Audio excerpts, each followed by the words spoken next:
Bon.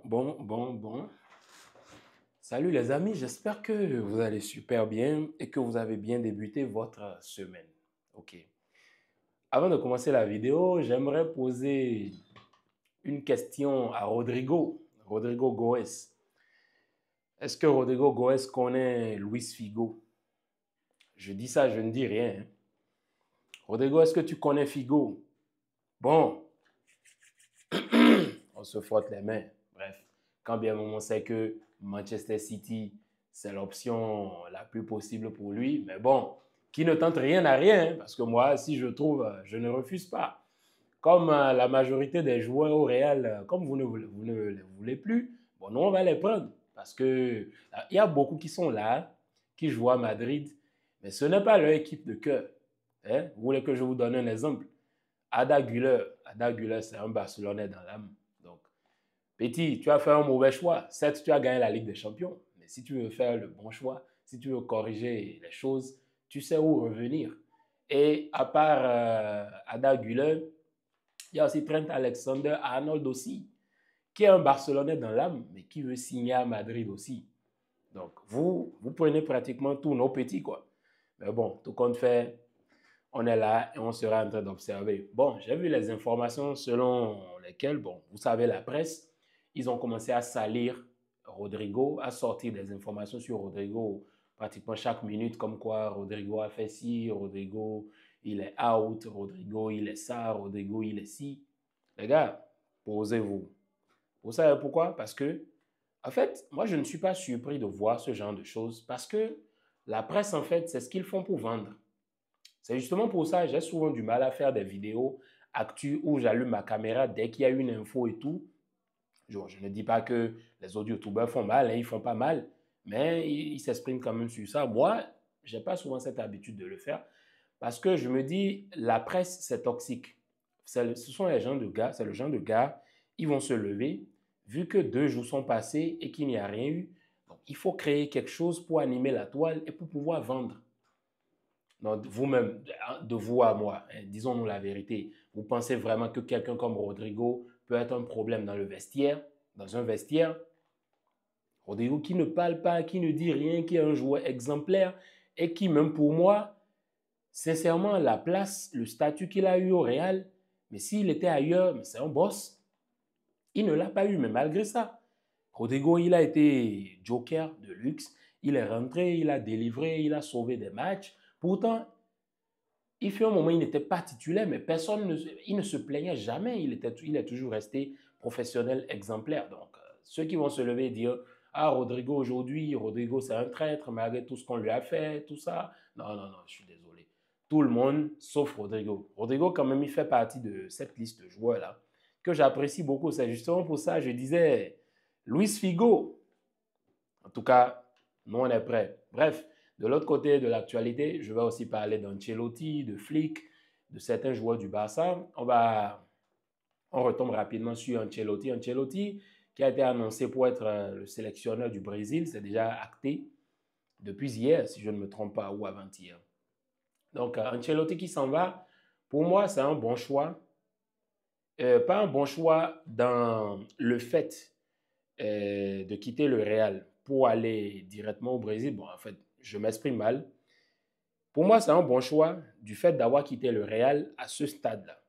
Parce que ça, c'est un cycle qui s'est terminé. Mais ce qui me dérange un peu chez Ancelotti, c'est le fait de sauter du Real vers le Brésil. Parce que j'estimais quand même qu'il lui fallait un peu de repos, au moins une année sabbatique avant de revenir. Mais c'est sous-entendu que la sélection brésilienne lui mettait un peu plus de pression, tout ça. C'est quand même bizarre parce que la sélection du Brésil, c'est une sélection qui a toujours été coachée par des Brésiliens. Donc, dernièrement, Dorival Junior. Donc, je ne sais pas ce qui s'est passé maintenant, mais tu sens clairement qu'ils sont, voilà, ils sont exaspérés, ils ont besoin de ramener un coach, voilà, comme de la trame d'Ancelotti qui a une carrière, qui a un senior, qui a tout confirmé dans l'élite, pour pouvoir prétendre gagner quelque chose parce que, à part la Copa de 2021, le Brésil a quand même du mal, hein, ils cherchent leur 6e Coupe du Monde, c'est compliqué pour eux, donc j'imagine qu'ils sont un peu dans, voilà, dans le pressing et tout, de, voilà, de trouver quelque chose rapidement. Mais bon, Ancelotti qui va au Brésil, ce qui est bien avec les sélections nationales, c'est que c'est pas du day to day, quoi. C'est pas du tous les jours, du quotidien, comme un club ouais, où on s'entraîne tous les jours, chaque 3 jours, il y a match, tout ça. La sélection, c'est pas ça. Donc, c'est un peu plus relax. Donc, sur ce point, c'est bon, c'est pas mal, mais j'aurais aimé quand même qu'Ancelotti prenne une année sabbatique pour se reposer et probablement placer son fils Davido. David, c'est David, il s'appelle. Le placer, voilà, essayer de lui trouver les trucs parce que David, c'est quand même un assistant coach qui, selon moi, a de l'avenir dans le football. Ce gars-là, il a une maîtrise de la tactique et une bonne lecture de jeu. Je ne sais pas si vous remarquez, hein, mais il y a des changements là que le Real a fait. Il y a des champions que le Real a gagné, des matchs où le Real a fait des remontadas. L'idée est venue de son fils. Son fils que vous voyez là, c'est un crack. Et je pense qu'à un moment donné, il va devoir faire le pas et commencer à voilà, coacher un club. Ouais, un peu comme Cesc Fabregas qui a commencé à Como, par exemple. C'est un truc comme ça que David peut faire aussi. Bon, et Xabi Alonso est celui dont le nom revient plus pour remplacer Ancelotti. Bon, je ne sais pas pour ceux qui ont suivi le live ou le live du Classico, il y a quelqu'un qui m'avait demandé mon avis sur ça, sur la signature de Xabi Alonso. Pour moi, Xabi, ce n'était pas le moment de venir au Real. Pour moi, le meilleur choix aurait été Klopp. Jürgen Klopp, je vous jure, pour moi, le meilleur choix aurait dû être Klopp. Pourquoi? Parce que Xabi Alonso, il vient dans un contexte où, parce que le Real nous cache quand même beaucoup de choses, hein. Et ils attendent toujours des joueurs en fin de contrat, tout ça. Je voulais même en faire une vidéo, vous dire que j'avais une théorie, comme quoi le Real aussi avait des problèmes économiques comme le Barça. Bon, certes, ils prennent des joueurs en fin de contrat, il y a des primes de signature et tout. Mais le problème, c'est que il y a les primes de signature, mais tu ne payes pas des frais de transfert. Ce qui t'enlève, voilà, une charge, un poids sur ce point.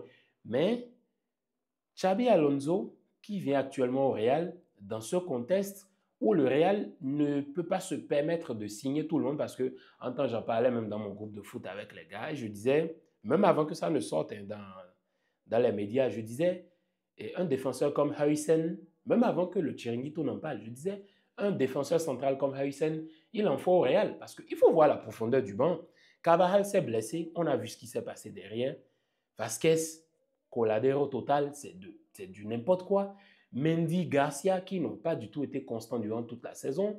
Alaba, qui se blesse, il est tout le temps blessé. Militao, ligaments croisés. Bon, les blessures, tu ne les prévois pas parce que tu ne viens pas jouer un match dans l'espoir de te blesser ou tu ne conformes pas une équipe dans l'espoir que voilà, tel ou tel joueur se blesse. C'est un peu comme Liverpool il y a quelques saisons où ils ont fait une combinaison de plus de 34, 36 charnières centrales durant toute la saison. C'est comme le Real cette saison aussi. Il y avait près de 5 joueurs qui étaient blessés, qui ne sont pas constants d'ailleurs Militao qui était déjà hors saison, ainsi de suite. Donc vous voyez que c'est un peu compliqué. Donc actuellement, le Real a besoin d'une profondeur de banc. Pourquoi? Parce que déjà, Alexander Arnold vient. Et si Carvajal revient, Carvajal, je pense qu'il a encore 1 à 2 ans de football dans les jambes. Et Carvajal, Arnold, c'est bon, il y a déjà une duple. Mais n'empêche, il faut quand même un troisième là, au cas où. Maintenant, en défense centrale, où tu as quelqu'un comme Alaba qui physiquement n'est pas fin, il n'est pas en forme, et tu ne peux pas continuer à jouer avec Tchouaméni tout le temps en défense centrale. Asensio, qui est parti pour peut-être être le troisième choix, rester au banc, avec une duple Rudiger, Militao ou Rudiger, Huysen, au cas où Huysen est pris, pour moi, c'est quand même quelque chose qui peut se faire. Mais il te faut quand même, sur chaque poste, défenseur droit, défenseur gauche, une duple sur chacun des postes. Latéral gauche aussi, il te faut un meilleur latéral gauche parce que voilà, Fran Garcia et Mendy, s'ils ne reviennent pas en forme au haut niveau, forcément, la saison prochaine, ça va être compliqué. Au milieu de terrain aussi, il faut recruter un milieu créatif. Je pense que Wirtz va leur filer dans les mains parce que le Bayern se positionne et si le Bayern prend Wirtz, Je ne sais pas quel milieu offensif le Real pourrait aller chercher. Peut-être on fera une autre vidéo sur ça où je vais voir dans le truc là quel milieu créatif le Real Madrid pourrait prendre. En attaque, si Rodrigo s'en va, certes, c'est clair qu'en attaque, il y a plus d'options. Hein. Il y a Vinicius, il y a Mbappé, si ça joue en 4-4-2. Il y a aussi Güler qui est là. Güler qui est toujours là. Güler n'est pas attaquant. Hein. Je ne dis pas qu'il est attaquant. Il y a Hendrick qui est là. Et il y a le Victor Munoz qui est entré lors du Classico aussi, qui est aussi là. Donc, voilà, pour revenir au sujet, parce que je me suis un peu éloigné, si Xabi Alonso vient, je me demande est-ce qu'il aura la carte blanche pour signer effectivement les joueurs qu'il lui faut. À moins que le Real Madrid ne libère certains joueurs, se fasse du cash et puisse permettre à Alonso de pouvoir signer les joueurs qu'il faut. Parce que le problème, c'est quoi? Alonso, c'est un peu comme le fils de la maison. Vous voyez? Donc, ce sera comme Xavi, comme le passage de Xavi. Il y a beaucoup d'attentes sur lui. Vraiment beaucoup d'attentes. Il y aura beaucoup d'attentes en mode, OK, il viendra remonter, il viendra sauver les meubles, tout ça. Et s'il n'arrive pas à être à la hauteur, ce sera compliqué. Et il sera aussi limité parce que la directive va lui dire, ah, écoute, telle chose tu ne peux pas faire, telle chose tu ne peux pas faire, ah, telle chose c'est compliqué pour nous. Donc, il sera obligé de se taire et d'accepter et de faire avec ce qu'il a. Un peu comme avec Xavi à l'époque.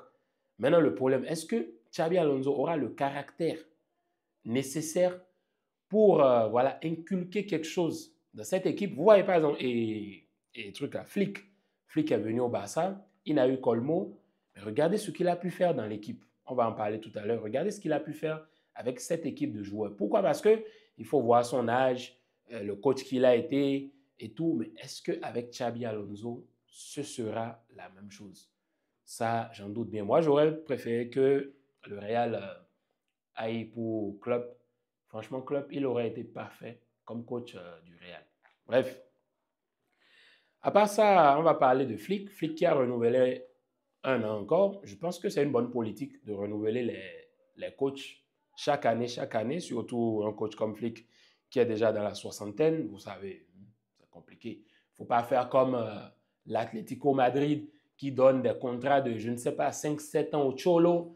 Hein? Cholo qui se fait de l'argent, qui ne fout rien, qui ne gagne aucun titre, mais qui encaisse des millions et des millions et des millions. Ah, j'oubliais, Ancelotti sera le sélectionneur le mieux payé au monde quand il va signer officiellement.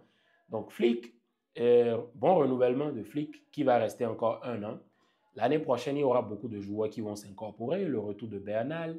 Et je pense qu'à certains postes, il y a des joueurs qui doivent partir. Hein? Un peu comme Araujo. Là.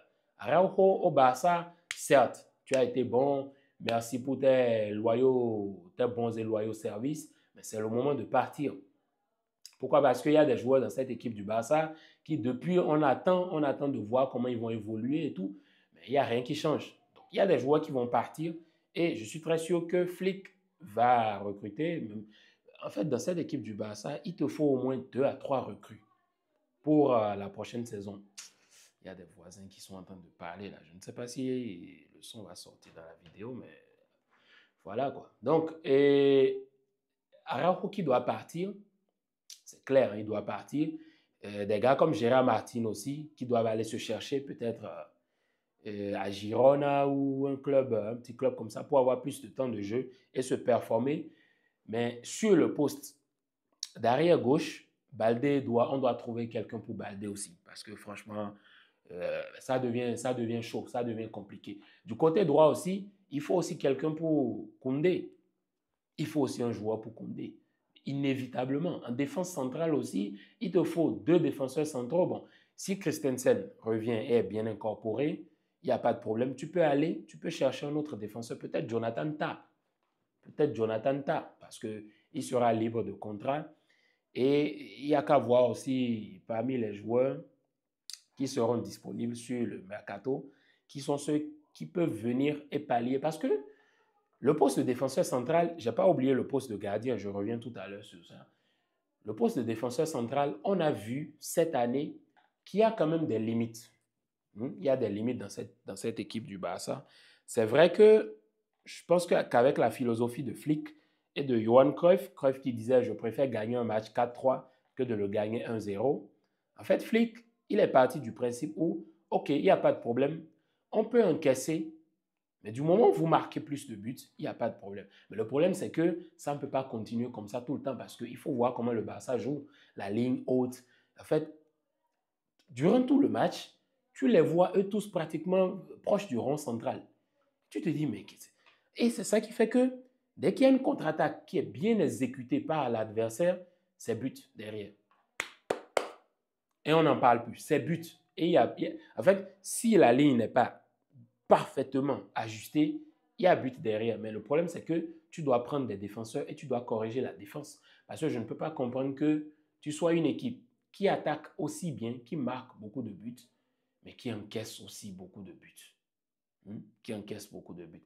Certes, parmi les défenses, on encaisse beaucoup, mais en fait, pour le jeu vertigineux que tu proposes et pour la qualité offensive et pour la qualité de tes milieux, en fait, ta force au milieu de terrain et en attaque, pourquoi tu encaisses autant de buts derrière? Et ça, c'est un truc, c'est une équation à laquelle Flick doit penser, il doit résoudre ça. Je ne sais pas si c'est pas la méthode de Gauss ou pas la méthode de pivot de Gauss. Bon, je ne sais pas s'il y a des scientifiques ici. Bon, je suis un scientifique, hein, s'il y a des scientifiques ici, ils vont comprendre ce dont je parle. Donc, il y a cette matrice-là, il y a cette équation-là qu'il faut résoudre. Et Flick, franchement, on a besoin de défenseurs centraux et de latéraux. Oui, on en a besoin et il y a des trucs à corriger. Je pense que cette saison, ils ont appris, ils vont apprendre, surtout à la fin de saison, quand il y aura le briefing qui sera fait, le bilan, ils verront que, OK, défensivement, on a beaucoup péché quand même. Parce que ça, on ne peut pas comprendre que dans beaucoup de matchs, tu arrives même à te faire mener 2-0, quoi. 1-0, 2-0, c'est pas possible, c'est inacceptable. Donc, Flick va devoir recruter en défense et aussi au goal. Si ça ne tenait qu'à moi, OK, tu renouvelles Chesney 1 an. Je ne sais pas si ça se fera, je ne sais pas si c'est déjà officiel, mais Chesney, pour moi, je pense que c'est bon. Je pense que c'est bon parce que quand tu regardes le match contre l'Inter Milan, regardez les parades, regardez les arrêts providentiels que Sommer il te fait. Sommer te fait au moins 4 arrêts décisifs, alors que de l'autre côté, tu as Chesney qui n'en fait 0. Bon, il en a fait 1 ou 2, mais il ne t'en fait pas de décisif qui te permet de te sauver dans le match. Alors que de l'autre côté, tu as Sommer qui en fait, mais qui a encaissé 6 buts. Il ne faut pas l'oublier. Sommer encaisse 6 buts, mais il te fait 4 arrêts providentiels qui permettent quand même de sauver son équipe. C'est justement pour ça que je disais tantôt que, certes, l'Inter est passé, ils ont été bons, ils ont été clutch, ils ont été supérieurs. Mais franchement, si ce n'est pas Sommer, l'Inter n'est pas supérieur au Barça. Je sais qu'il y en a qui vont m'en vouloir, hein. Toujours, ça, ce n'est pas un problème. Vous pouvez mettre ça sur le compte du SEM, mais sincèrement, Sommer, il te fait des arrêts incroyables. Et c'est là où, c'est dans ces moments-là que tu as besoin d'un grand gardien. Et c'est là où ton gardien doit répondre. Et Chesney, il ne l'a pas fait. Il a beaucoup encaissé de buts. Et sa défense aussi ne l'a pas aidé. Et je ne pense pas que ce soit la peine de le renouveler. De l'autre côté, Stegen aussi, ce n'est pas la peine. Hein? Je pense que c'est bon, ça va. C'est une fin de cycle qu'il aille se chercher, je ne sais pas, peut-être à Wolfsburg, qui retourne chez lui. Il était à Borussia Mönchengladbach, qui retourne chez lui en Allemagne quelque part parce que voilà, c'est bon. Et maintenant que le Barça aille chercher un gardien jeune et qui a de l'avenir, un peu comme Johan Garcia, ou peut-être aller chercher un gardien qui est plus vétéran, mais qui peut te résoudre sur 2-3 ans, un peu comme le Dibu Martinez. Il faut faire un sale coup à Aston Villa et aller signer le Dibu Martinez. C'est simple. Bon, comme je disais tantôt, les informations sur Rodrigo et tout, là, il suffit de créer un truc comme ça parce que les gens restent. Même moi, je peux rester derrière mon écran maintenant et créer une rumeur comme quoi le Barça soit intéressé par Dibu Martinez et ça va faire parler. Peut-être qu'il faut que je fasse ça pour peut-être réveiller quelque chose. Sinon, un gars comme Dibu Martinez, ce serait bien pour le Barça, grand gardien et qui peut te sauver dans un moment décisif. Donc, c'est un peu ça. Et bon, côté milieu de terrain, il y en a assez. Hein. Quand Bernal sera de retour, Casado sera de retour, forcément, ce sera chaud. Latéral gauche, quand je parlais de Baldé, on a un petit Landry Faré qui promet quelque chose de bon. Maintenant, reste à voir si le coach lui donne vraiment de la chance de pouvoir débuter et tout. Donc voilà, et c'est un peu ça, hein. C'était pour parler un peu d'actu. Actu, Rodrigo, Ancelotti, Flick, un peu de Barça, un peu de Real, voilà. Je ne sais pas je sais pas combien de minutes la vidéo fait déjà, mais bon, j'espère qu'elle n'est pas si longue, hein. Bref, les amis, c'était tout pour la vidéo, histoire de bavarder un peu. Il n'y aura pas de vidéo d'avant-match pour les matchs de la semaine. Et puis voilà, on verra dans les débriefs. Allez, c'était tout les gars, c'était tout pour la vidéo. Bien de choses à vous et peace.